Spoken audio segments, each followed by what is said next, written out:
कोकणच्या नगरपालिकांसाठी नारायण राणेंची प्रतिष्ठा पणाला लागली आहे। मालवणमध्ये नेमकी कुणाची सत्ता येते हे पाहण्या महत्त्वाचं आहे। त्याचबरोबरच भास्करराव जाधव यांच्या नाराजीमुळे राष्ट्रवादीचं नुकसान होण्याची शक्यता आहे। रत्नागिरीमध्ये रायगडमध्ये 9, रत्नागिरीमध्ये 5 तर सिंधुदुर्गामध्ये 4 नगरपालिकांसाठी आज मतदान होत आहे।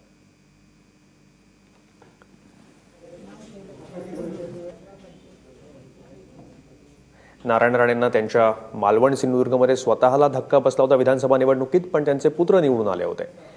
रोह्यामध्ये तटकरे विरुद्ध तटकरे असा घरातला वार आता राजकारणामध्ये आलाय आणि त्याचबरोबर रत्नागिरीमध्ये भास्करराव जाधवांनी काही दिवसांपूर्वी जाहीररित्या त्यांच्या कार्यकर्त्यांना राष्ट्रवादी डावललं जात आहे अशी नाराजी व्यक्त केली होती। या सगळ्याचा परिणाम इथल्या मतदानावर होतो का हे पाहणं महत्त्वाचं आहे।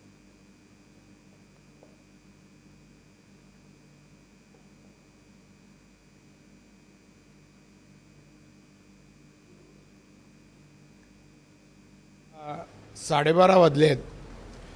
12:30 वाजेपर्यंत काही ठिकाणी 30% 35% मतदान झालेलं आहे। याचा अर्थ मतदार उत्साहाने मतदानाकडे जात आहेत आणि मतदान करतायत। लोक उत्साहात आहे यासाठी अच्छे दिन आने वाले हैं, महंगाई कम होने वाली है असं ज्या पक्षाने ज्या सरकारने सांगितलं, भाजपा आणि शिवसेना, त्यांच्याबद्दल सुडाची भावना निर्माण झाली आहे। आपल्याला आश्वासन दिलं, फसवणूक केली आणि त्या फसवणीचा बदला म्हणून जनता आपली नोंद विरोधात मतदान करून नोंदवते आहे असं या ठिकाणी होणाऱ्या मतदानावरून दिसतंय। सिंधुदुर्गात 3 नगरपालिका आणि 1 नगरपंचायतीमध्ये निवडणूक आहे। सावंतवाडी, वेंगुर्ला, मालवण आणि देवगड या 4 ठिकाणी वातावरण पाहता परत लोक जनता काँग्रेसकडे वळलेली आहेत। 4 जागा काँग्रेस जिंकणार, काँग्रेस 7 नगराध्यक्ष बसणार असं वातावरण आहे। कोकणामध्ये आजच्या दिनला मोठा फटका बसेल असं तुम्ही म्हणताय। युती पुन्हा एकदा पुढे येते, डोकं वर काढू बघतीये, कशा पद्धतीनं तुम्ही त्यांना प्रत्युत्तर देणार आहे? युती म्हणजे कोण? शिवसेना आणि पुन्हा भाजपा।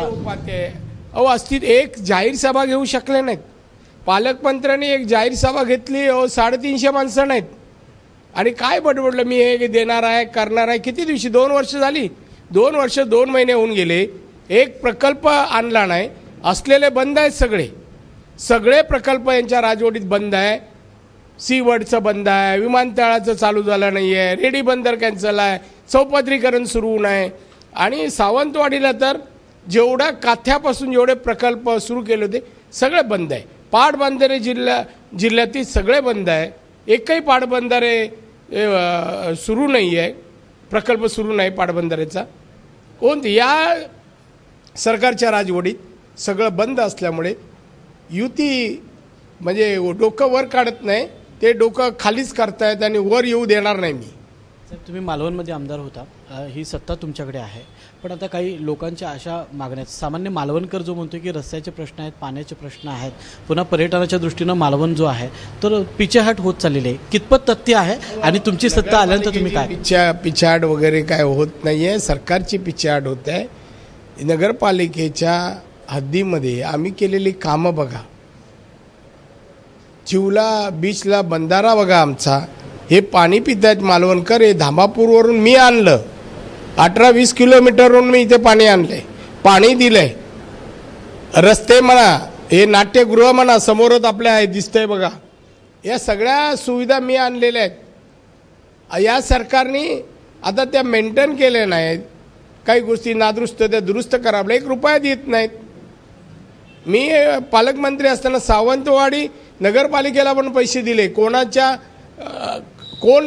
कोणाची सत्ता हे पाहिलं नाही।